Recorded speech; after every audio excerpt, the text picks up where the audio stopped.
আজকে এই যে গত 15-20 দিনের মধ্যে যে ঘটনা ঘটেছে এটা তো নজির একেবারে নজির ফিরে যেতাম।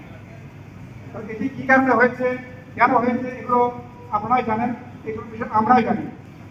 তো আপনারা গত এই 2-3 দিন ধরে আপনার বিভিন্ন ধরনের দাবি দাওয়া আপনারা উত্থাপন করেছেন এবং এই দাবি দাওয়াগুলো সম্পর্কে সম্মানিত আইজিপি মহোদয় বা আমরা যারা আছি আর কি 100% আমরা সচেতন। আপনাদের এই দাবি দেওয়া আমরাও চাই যে এগুলো যৌক্তিক দাবি দেওয়া হওয়া উচিত। আমাদের চাকরির বয়স 25, 26, 27 হয়ে গেছে।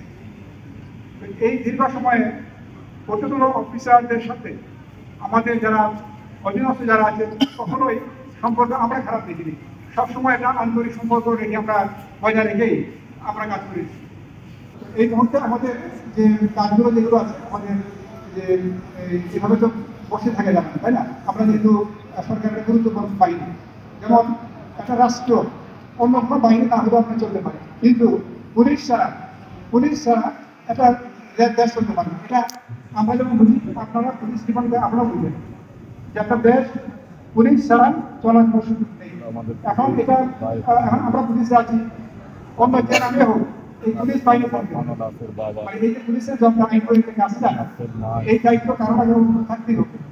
আমরা যদি চাই এখন দ্রুতই আমাদের যে শৃঙ্খলা যে ফিরিয়ে আনার দরকার, কারণ আমরা জানেন যে আজকে আমাদের যে সেনাপ্রধান যে বক্তব্য রেখেছেন উনি একটা কথা বলেছেন যে পুলিশ ফোর্স বিভিন্ন জায়গাতে না থাকার ফলে একটা সুন্দর স্থান তৈরি হয়েছে এবং এই সুন্দর স্থানের সুযোগে বিভিন্ন জায়গা থেকে আমরা একটু গ্যাপ গ্রাম করার ক্যাপাসিটি নেই বা ইভেন মিলিটারি তো এত নেই বা ইভেন আনসারও সেটাকে কভার করতে পারছে না। অনেকে ভয়াবহ আতঙ্কিত। ইভেন এই আতঙ্কটি আপনাদের মানে নয়, আমরা যারা আছি আমরাও তো একই অবস্থা, আমাদের একই অবস্থা। তখন দিয়ে কি হয় এটা আমি যেটা বলি যে আপনাদের এই আবেগ অনুভূতির সাথে আমরাও একাত্ম, আমরাও মিলেমিশে আছি। আপনাদের এই অনুভূতি, আপনাদের এই আজকের যে মর্মবেদনা এটা আমরা একেবারেই একদম পুরোপুরি আমরা বুঝি। তো এই যে পুলিশের যে এখন কর্মবিরতি বাধ্যক করে যে শূন্য হয়েছে এটি আমাদের দ্রুত রিকভার করা দরকার।